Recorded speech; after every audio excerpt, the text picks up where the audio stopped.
एक दिन भगवान श्री कृष्ण रात को सोए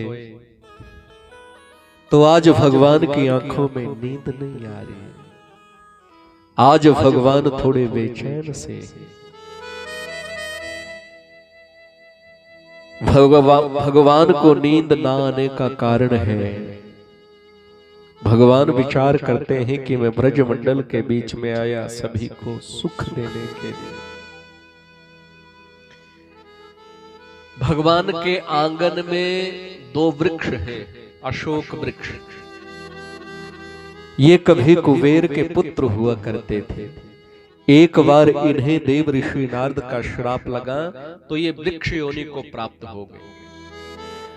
भगवान विचार करते हैं कि मैंने सभी को सुख दिया, सभी का उद्धार किया, कल्याण किया, लेकिन अभी तक ये जो वृक्ष बने पड़े हैं कुबेर के पुत्र, अभी तक मैंने इनका उद्धार तो किया ही नहीं। आज भगवान सुबह जल्दी उठे और उठ करके माता यशोदा के पास चले गए, आंखों को मलते हुए मैया मैया मैया। आज कन्हैया कहने लगे कि मैया मुझे बड़े जोर की भूख लगी।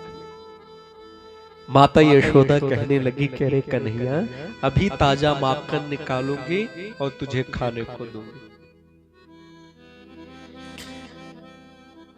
कहते हैं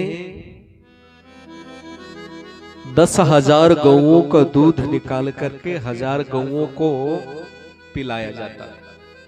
1000 गौओं का दूध निकाल करके 100 गौओं का, 100 का 10 को, 10 का 1 गैया को पिलाया जाता था। इस गैया का नाम है कमलगंधा और इसी कमलगंधा नामक गैया का दूध, दूध से बना दधी, दधी से बना माखन कन्हैया को दिया जाता है। इस गैया के दूध से ऐसी सुगंध आती है जैसे मानो कमल के पुष्प के सुगंध हो। इसके दधी माखन से पूरा वातावरण महक उठता था, पूरा महल महक उठता था। आज माता यशोदा कन्हैया से कहने लगी कि अरे कन्हैया थोड़ा रुक, ताजा माखन तुझे खाने को दूं। लेकिन कन्हैया पांव फोड़ने लगे कि अरे ना मैया मुझे भूख लगी। माता यशोदा ने झट से कन्हैया को अपनी गोदी में लिया और लेकर के दुग्ध पान करवाना शुरू कर दिया। जिस समय दुग्ध पान करवा रहे थे उसी क्षण चूल्हे के ऊपर पकने के लिए रखा हुआ दूध के मन में आया कि रे कन्हैया तो माता यशोदा का दुग्ध पान करके तृप्त हो जाए, फिर मेरा संसार में आना व्यर्थ हो जाएगा। अगर मैं कन्हैया का नहीं हुआ तो मैं किसी का भी नहीं होगा। आज समय से पहले ही वो दूध पात्र में से बाहर निकल करके अपने आप को चूल्हे की अग्नि में जलाने लगा। सेविका दौड़ती हुई आई, यशोदा मैया से बोली कि मैया जब देखो लल्ला से लाड़ प्यार करती रहती हो, मैया चूल्हे के ऊपर जो दूध रखा है उसमें उफान आ गया। कन्हैया ने मैया यशोदा को बोला कि मैया मैया मुझे छोड़ना मत। आज कन्हैया को क्षण मात्र में पकड़ा, नीचे रखा और दूध की तरफ मैया यशोदा ने दौड़ लगा। थोड़ी ही देर पहले कन्हैया पूछ रहे थे मैया इस दुनिया के बीच में तुझे सबसे प्यारा कौन है? मैया तो सबसे अधिक प्यार किससे करते? मैया इस धन दौलत संपत्ति से, गैया बछड़े मक्खन आदि से। माता यशोदा की आंखों में आंसू आ गए थे। माता यशोदा कन्हैया को कस के अंक में भर के कहती कि कन्हैया मैं सबसे अधिक प्यार तुम्ही से करती। और थोड़ी देर बाद जैसे ही दूध की बात आई तो माता यशोदा दूध की तरफ दौड़ करके चली गई। कन्हैया रोने लगे। कन्हैया के रोने के ऊपर जब माता यशोदा नहीं आई तो कन्हैया ने सामने रखी मटकी की आवाज करने की सोची। इस मटकी से माता यशोदा बड़ा प्रेम करती है। अगर इस मटकी की थोड़ी सी भी आवाज हो जाती है तो माता यशोदा दौड़ करके मटकी को देखने के लिए आ जाती है क्योंकि ये जो मटकी है यशोदा मैया की जो दादी सासू माँ हुआ करती थी, उसके दहेज में ये मटकी आई थी। माता यशोदा का मानना है कि ये हमारे बुजुर्गों की निशानी है, इसमें बड़ी बरकत है, इसमें बड़ी शांति है, ये हमारे बुजुर्गों का आशीर्वाद है। इस मटकी से माता यशोदा किसी को हाथ नहीं लगाने देती, किसी को नहीं लगाने देती, खुद साफ सुथरा करके रखती है, खुद इसके बीच में दही माखन जो भी डालना है खुद अपने हाथों से करती है। अब कन्हैया ने देखा कि मैया यशोदा मेरे रोने के ऊपर तो नहीं आई, मेरी आवाज सुन के नहीं आई, अगर मैं मटकी की थोड़ी सी आवाज करूं तो दौड़ी चली आई। कन्हैया ने माटी का ढेला लिया और माटी का ढेला लेकर के मटकी के ऊपर निशाना साध दिया। जैसे ही मटकी के ऊपर निशाना साधा, सोचा थोड़ी सी आवाज होगी, माटी के ढेले को फेंका तो आवाज कुछ ज्यादा ही हो गई, वो मटकी ही फूट गई। आज यशोदा माँ की प्यारी मटकी फूट गई। कन्हैया कन्हैया कांपने लगे और उधर सुखदेव जी महाराज बोले, हे राजन सावधान, इस दृश्य को हृदय में उतारो। माता यशोदा का प्रेम कितना बड़ा होगा, जिस भगवान के भय से काल भी थर थर कांपता है, आज वो भगवान माता यशोदा से थर थर कांप रहे। माता यशोदा कन्हैया से बहुत प्रेम करते हैं, बहुत प्रेम। कन्हैया के सिर से एक बाल भी टूट जाता है तो माता यशोदा देवी देवताओं को मनाने लग जाती है कि मेरे कन्हैया के सिर से ये बाल क्यों टूटा, इतना प्रेम करते। कन्हैया दूध का एक घूंट कम क्या पिए, माखन की एक डली कम क्या खाए, पागल हो जाती है माता यशोदा। वैद्यों को बुला लाती है कि आज मेरा कन्हैया ठीक नहीं, इसने सही से खाया। इतना प्रेम है माता यशोदा का। अगर ऐसा प्रेम न होता तो कन्हैया माता यशोदा के यहाँ थोड़ा ना आते। बड़ भागिनी है माता यशोदा, धन्य ये माता यशोदा। आज कन्हैया मटकी को फोड़ते हैं और उसके बाद थर थर कांप उठे। जब कन्हैया कांपे तो कन्हैया आंखों से कहने लगे कि अरे आज इतने आंसू बहाना कि माता यशोदा मेरी आंखों के आंसू देख कर पिघल। माता यशोदा सब बर्दाश्त कर सकती है, लेकिन कन्हैया की आंखों में आंसू बर्दाश्त नहीं कर सकती। माता यशोदा खुद कष्ट में रह सकती है, लेकिन माता यशोदा के कन्हैया को कोई कष्ट माता यशोदा नहीं झेल सकती। कन्हैया की आह तक नहीं सुनती है माता यशोदा। आज जैसे ही कन्हैया ने आंखों से कहा कितने आंसू बहाना कि माता यशोदा का जो क्रोध है वो बह जाए, और उधर से माता यशोदा आने लगी और कन्हैया थर थर कांपने लगे, रोने लगे। आज माता यशोदा ने कन्हैया को पकड़ा, आंख में भरा, कह रहे तू तो कांप रहा है, अरे तू कांप क्यों रहा है, तू रो क्यों रहा है। जब पूछा कि तू रो क्यों रहा है तो रोते हुए कन्हैया बोले कि अरे मैया, अरे मैया तेरी प्यारी मटकी फूट। जब कहा कि तेरी प्यारी मटकी फूट गई तो आज बुजुर्गों का आशीर्वाद याद आ गया। आज माता यशोदा को भगवान की माया से क्रोध आ गया। कदम के पेड़ की हरी हरी लपलपाती छड़ी को लिया है और कन्हैया को कहा कि तू रुक, तू बहुत उद्यमी हो गया है,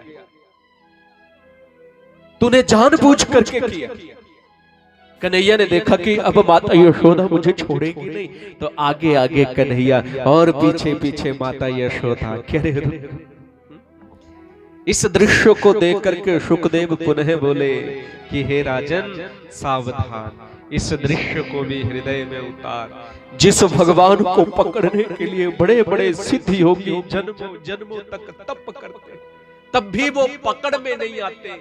लेकिन आज माता यशोदा उन पूर्ण ब्रह्म को पकड़ करके बांधने वाली, आज भगवान बंधने वाले हैं।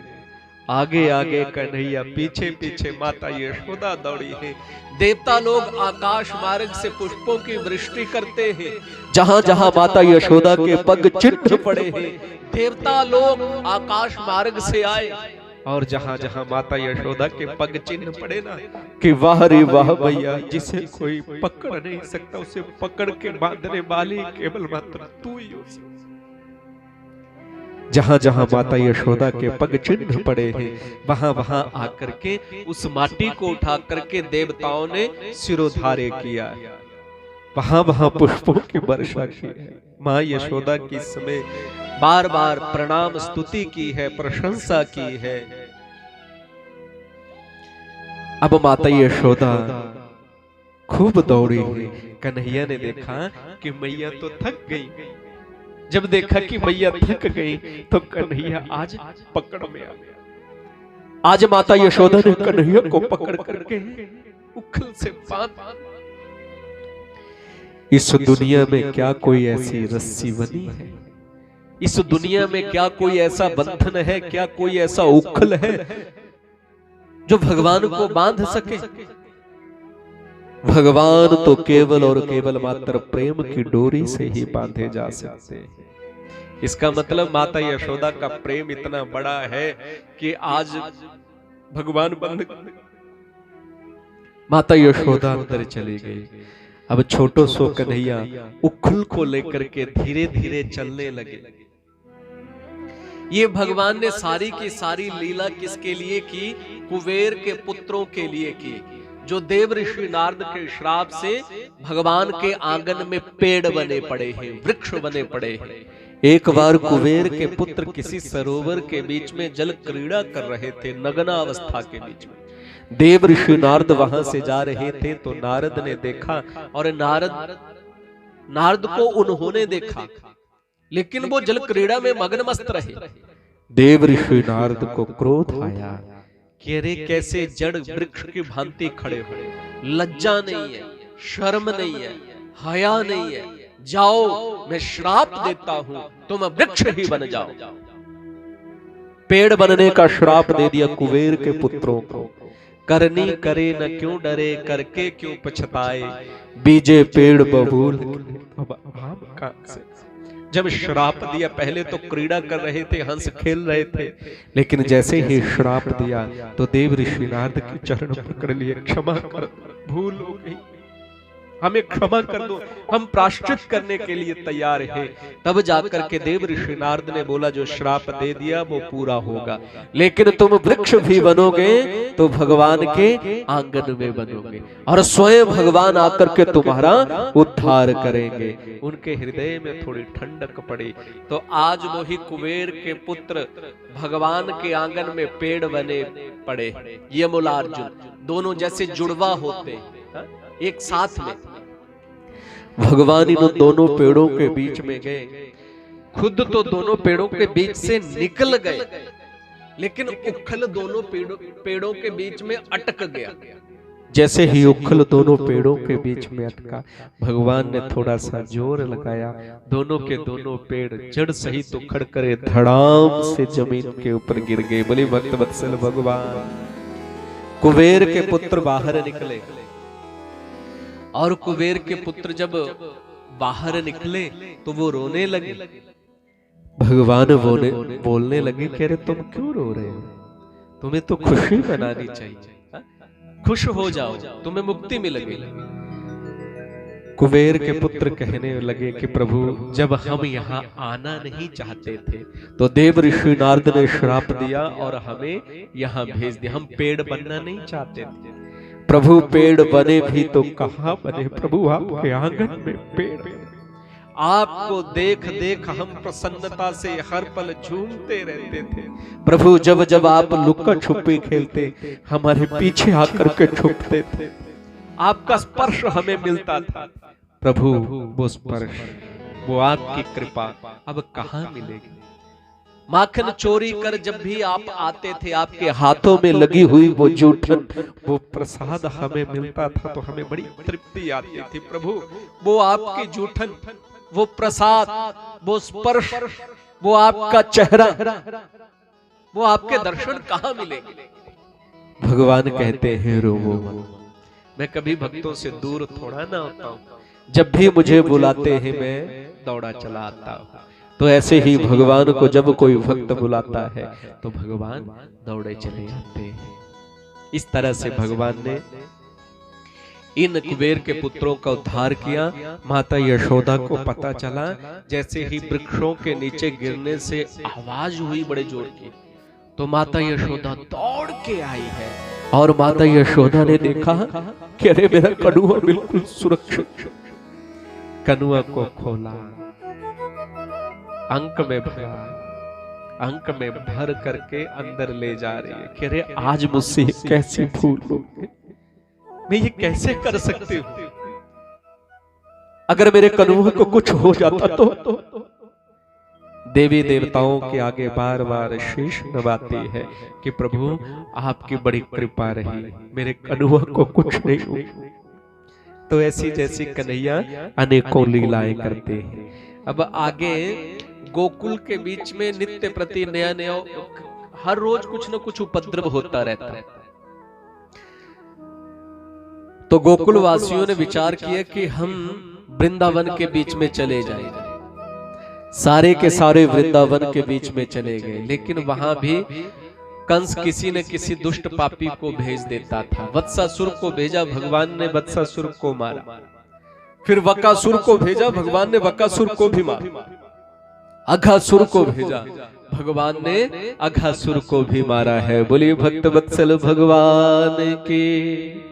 ये जो अघासुर है, इसने अजगर का रूप बनाया और अजगर का रूप बना करके वन के बीच में बैठ गया। कितना विशाल काय शरीर होगा इस अघासुर का, अजगर का, जिसके खुले हुए मुख को ग्वाल वालों ने सोचा कि अरे ये कोई गुफा, और सारे के सारे ग्वाल वाल गुफा के बीच में चले गए, उस अजगर के मुख में चले गए। भगवान रोकते रहे कि अरे इसके मुख में मत जाओ, लेकिन वो रुके नहीं। जब वो अजगर के मुख में चले गए तो पीछे पीछे भगवान भी चले जाते। भगवान देखते ही देखते उस अघासुर को मार गिराते हैं। सारे ग्वाल वाल भगवान का धन्यवाद करते हैं। आज भगवान ने अघासुर को मारा और ग्वाल वालों ने पूरे 1 साल के बाद अपने घरों में कहा कि कन्हैया ने आज अघासुर को मारा। प्रेम से कहो श्री राधे।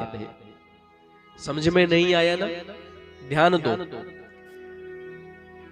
आज अघासुर को मारा और 1 साल के बाद ग्वाल वालों ने अपने घरों में कहा कि आज कन्हैया ने उस अजगर को मारा, अघासुर को मारा। आज की बात आज कहनी चाहिए थी या 1 साल बाद कहनी चाहिए थी? 1 साल बाद जाकर के कह रहे हैं कि आज कन्हैया ने मारा, जबकि 1 साल पहले मारा। शुकदेव जी महाराज बोले, हे राजन तुम धन्य हो। सुनने वाला ध्यान से सुने तो सुनाने वाले को बड़ी प्रसन्नता, बड़ी खुशी होती है। भगवान की कथा का प्रभाव कई गुना हो जाता है, पूर्ण फल की प्राप्ति होती है, कथा सार्थक हो जाती है।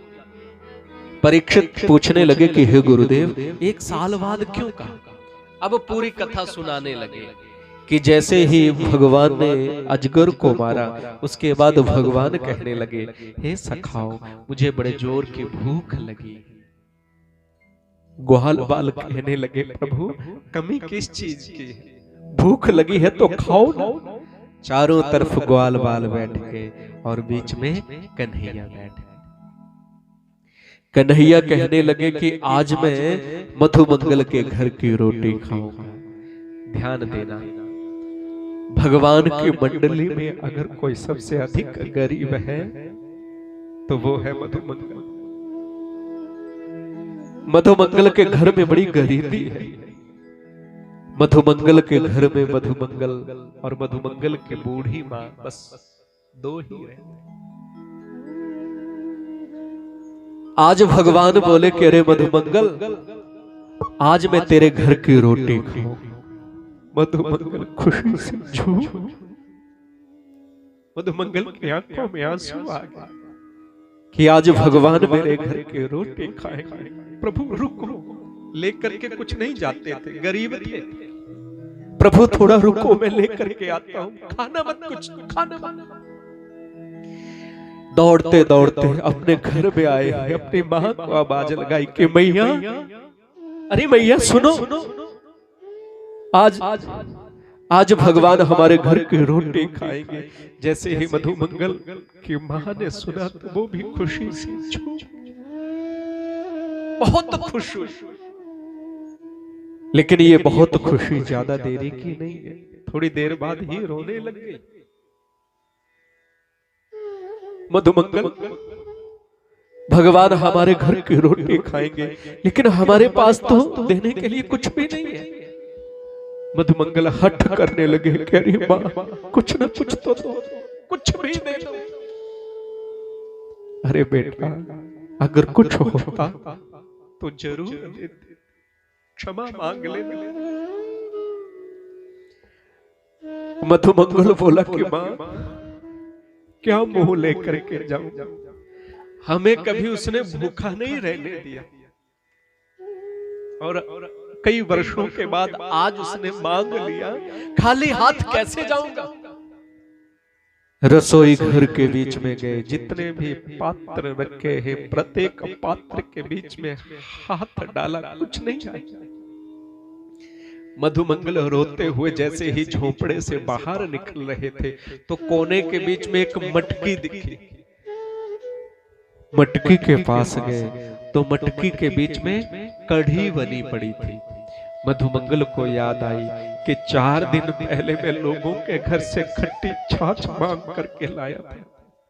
4 दिन पहले मधुमंगल को याद आई कि 4 दिन पहले मैं लोगों के घर से खट्टी छाछ मांग करके लाया था, और उसी छाछ की कढ़ी बनी है। 4 दिन पहले खट्टी छाछ और 4 दिन पहले खट्टी कढ़ी। 4 मधुमंगल ने सोचा कि अरे यही कढ़ी भगवान को। आज कढ़ी के मटकी को उठाया, दौड़ पड़ा कन्हैया, भगवान की तरफ दौड़। जैसे ही वन के बीच में गया तो झाड़ियों की ओट से देखने लगा, अभी तक भगवान के पास नहीं पहुंचा। दूर से देखा तो भगवान के एक हाथ में माखन, दूसरे हाथ में मिश्री। जब माखन और मिश्री को देखा हताश, कहां भगवान माखन और मिश्री खाने वाले, और कहां में ये खट्टी छाछ, सूंघा तो खट्टी गंध आ रही, कहां में खट्टी छाछ। अरे मधुमंगल, धिक्कार है तुझे, बहुत रोया मधुमंगल। आज तक भगवान ने सदैव मीठा खिलाया, जब हमारी बारी आई तो मैं क्या लेकर के जा रहा हूं। झट से मटकी को लिया, जो होगा सो देखा जाएगा। मटकी को लिया, झाड़ियों के बीच में छुपा करके, पत्तों से छुपा करके रख दिया। आंखों से आंसू पोंछे, बन ठन करके चल। फिर मन से विचार आया कि अरे छुपा तो दिया, लेकिन उस कन्हैया से छुपाए कभी कुछ छुपा ही नहीं आज तक। वो ढूंढ लेता, अगर उसने ढूंढ लिया तो वो पी लेगा, मैं खट्टी कढ़ी नहीं दे सकता। आज मटकी को लिया और सोचा कि सारे फसाद की जड़ ये कढ़ी है, मैं मटकी को ही फोड़ देता, कढ़ी सारी बिक। जब मटकी को फोड़ने लगा, मन से पुनः आवाज आई कि रे मधुमंगल, तू बहुत गरीब है, तू बहुत गरीब है। जिस मटकी को तू फोड़ने जा रहा है, ये मटकी तेरे खुद के अपने घर के नहीं, लोगों से 100 चक्कर काट करके, गिड़गिड़ा करके, मांग करके उधारी मिली है। जब वो वापस मांगेंगे तो तू कहां से ला करके देगा। मधुमंगल ने सोचा कि मटकी को फोड़ भी नहीं सकता, इससे अच्छा मैं कढ़ी को खुद ही पी जाता। ये मधुमंगल का प्रेम है। मधुमंगल देना चाहते हैं लेकिन मधुमंगल के पास कुछ नहीं है। मधुमंगल खट्टी कढ़ी नहीं देना चाहते, ये अच्छी नहीं है। भगवान को दूं तो अच्छा दूं।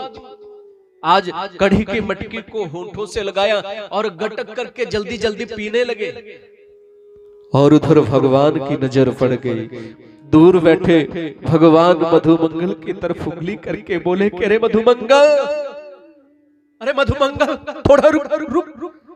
जितने में भगवान मधुमंगल के पास पहुंचे, इतने में मधुमंगल ने सारी की सारी कढ़ी को पी। कढ़ी के अवशेष होठों के इधर उधर से होते हुए ठोडी से नीचे टपकर। उसी क्षण मेरे भक्त वत्सल भगवान ने कहा कि हे मधुमंगल, तू ये कढ़ी मेरे लिए लाया था ना, मेरे लिए लाया था। तूने ये कैसे सोच लिया कि तेरी कढ़ी को मैं नहीं पीऊंगा। धन्य वो मेरे भक्त वत्सल भगवान, धन्य वो परम पिता परमात्मा। उसी क्षण भगवान ने अपने मुख में से जीभा को निकाला है और मधुमंगल की ठोडी के ऊपर जो कढ़ी के अवशेष है उन्हें चाटना शुरू कर दिया। धन्य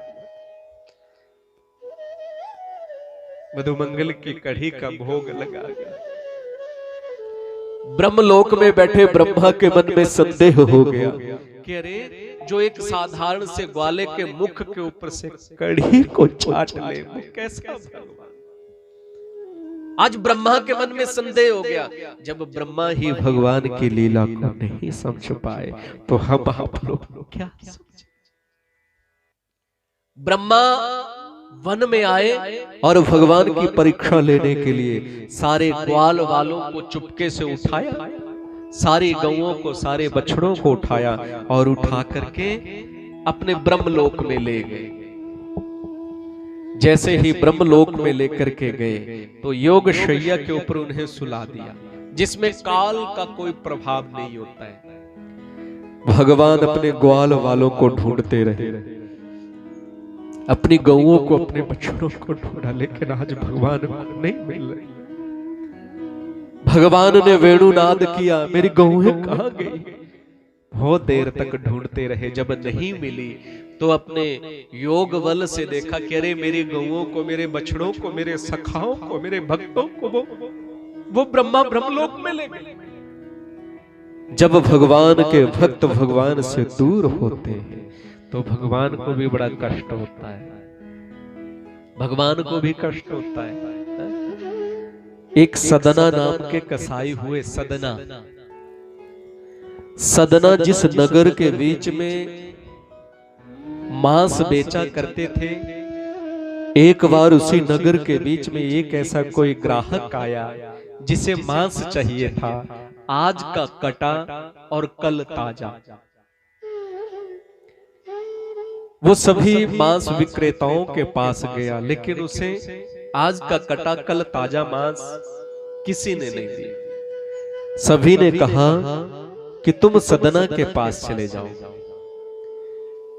वो ग्राहक जाकर के बोला कि हे सदना, मैंने तेरा बड़ा नाम सुना है, मुझे मांस चाहिए, आज का कटा और कल ताजा मांस चाहिए। सदना ने सुना और सोचने लगा ऐसा कैसे हो सकता है, और थोड़ी देर सोचने के बाद उसने सोचा कि अरे मिल जाएगा, मैं बकरे को लाऊंगा, आज का कटा और कल ताजा मांस चाहिए इसे, मैं बकरे को लाऊंगा और बकरे को ला करके उसकी टांग काट।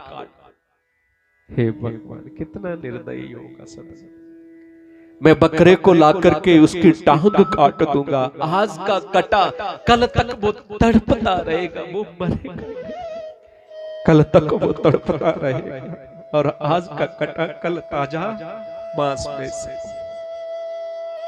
आज बकरे को लाया, बकरे को ला करके उसकी टांग को काटने को तैयार हुआ, तभी वो बकरा बड़े जोर जोर से हंसा कि वाह रे वाह सदना वाह, आज तक पता नहीं कितनी बार मैं बकरा तू कसाई, कभी तू बकरा कभी मैं कसाई बना, लेकिन हे सदना ये रीत मैंने कभी नहीं चलाई।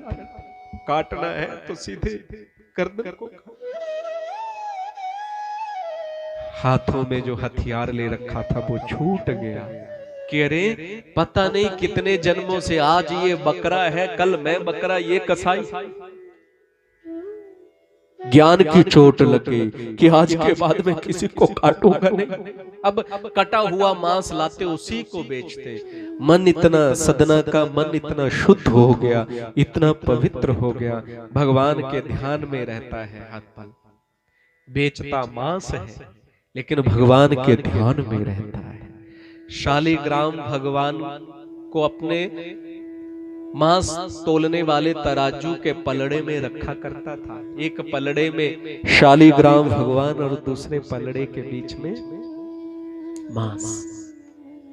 और भगवान भी वैसे ही बन गए थे जैसा सदना था। कोई कहता 1 किलो मांस चाहिए तो भगवान का वजन 1 किलो हो जाता था। कोई कहता 5 किलो चाहिए, भगवान कभी 5 किलो के, कभी 3 किलो के। वाह रे वाह प्रभु! भगवान तो भाव, प्रेम, श्रद्धा, भक्ति के भूखे हैं। एक बार किसी ब्राह्मण ने सदना से कहा, हे सदना, तू तो बड़ी क्रूरता कर रहा है। तूने शालिग्राम भगवान को मांस तोलने वाले तराजू में रखा है। इन्हें तो फूलों के ऊपर रखा जाता है, स्नान करवाया जाता है, अनेकों विधियां बता दी। अब सदना कहने लगा कि अरे मुझे पता नहीं है कि भगवान को कैसे रखते, तुम ही ले जाओ। कह तो दिया लेकिन मन भारी हो गया सदना का, क्योंकि सदना शालिग्राम भगवान से बड़ा प्रेम करते थे। आज सदना बड़े दुखी हुए। ब्राह्मण पंडित जी ले तो गए, अपने घर में खूब स्नान करवाया, सब कुछ किया, धूप ज्योति की। ब्राह्मण रात को सो गए लेकिन सदना रात को सोए नहीं। सदना रो रहे, प्रभु मुझे छोड़ करके क्यों चले? आप कह देते वैसे ही आपकी सेवा करता, क्यों छोड़ के? जहां सदना सोए नहीं वहीं भगवान को भी चैन नहीं। सोए हुए ब्राह्मण को सपने में दर्शन दिए और कहा कि अरे मुझे शीघ्र अति शीघ्र जहां से लेकर के आया उसी सदना के पास पहुंचा दे। वो सदना तो मुझे हर पल झूले के बीच में झुलाया करता था। धन्य वो परमपिता परमात्मा जो मांस तोलने वाले तराजू को झूला समझ बैठे। ब्राह्मण ने शालिग्राम भगवान को लिया। जब सदना के पास गए तो सच्ची में देखा सदना रो रहे, फूट फूट के रो रहे। ये होता है प्रेम। भगवान के प्रति ऐसा प्रेम होना चाहिए। भगवान से इतना प्रेम करो, मन में थोड़ा तड़प जगाओ। कभी भगवान के लिए आंखों में आंसू झलक जाए, इस हद तक प्रेम करो। भगवान के बिना एक पल चैन न आए, इतना प्रेम करो। भगवान को जिस दिन ना देखे उस दिन कुछ अटपटा सा लगे, ऐसा प्रेम करो। मुख में निवाला तभी डालो, पहले ऐसा सोचो कि मैंने भगवान को खिला। ऐसा प्रेम करो भगवान। जीवन सफल हो जाएगा। जीवन को सफल बनाना है तो भगवान से प्रेम करना सीख लो। बिल्कुल सरल सादे बन जाओ, छल कपट प्रपंच रहित बन जाओ। भगवत प्राप्ति अवश्य में हो, अवश्य में हो। प्रेम से कहो श्री राम। तो इस तरह से ब्रह्मा जब भक्त दूर होते हैं तो भगवान भी रोते हैं। आज ग्वाल बाल गौए बछड़े दूर हुए तो भगवान बड़े रोए। जब 1 साल पूरा हुआ, भगवान ने अपने ही शरीर से उतने ग्वाल बालों की, गौओं की, बछड़ों की रचना कर दी थी। जब 1 साल पूरा हुआ तो 1 साल के बाद ब्रह्मा ने उन ग्वाल बालों को, गौओं को, बछड़ों को वृंदावन में पहुंचा। ब्रह्मा ने देख लिया कि ये तो पूर्ण ब्रह्म है, मुझसे तो भूल हो गई, मुझसे तो गलती हो गई। अब मैं कैसे क्षमा मांगू? जैसे ही ब्रह्मा ने ग्वाल बाल गौओं बछड़ों को वृंदावन में छोड़ा, भगवान ने अपनी माया को समेट लिया।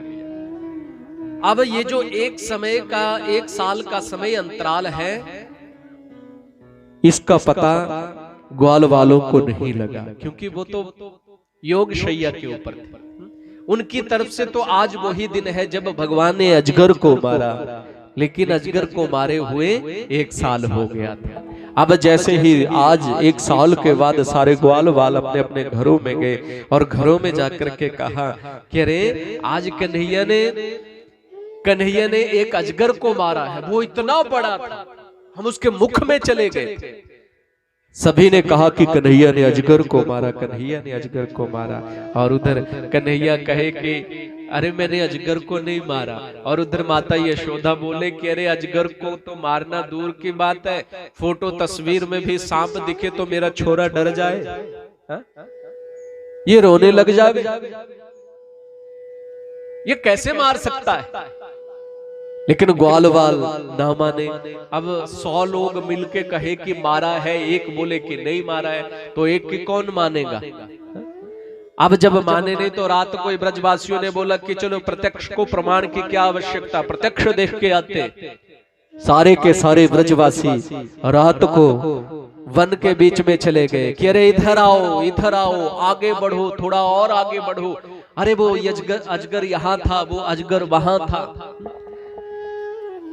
सब जगह ढूंढा, 1 साल पहले मारा गया अजगर 1 साल बाद थोड़ा ना मिलेगा।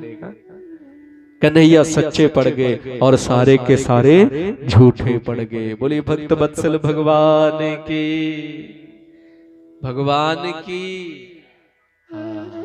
जो सुनाया जाए उसके ऊपर थोड़ा अमल भी किया करो। जो वेद शास्त्र कहते हैं उनकी वाणी को माना भी करो।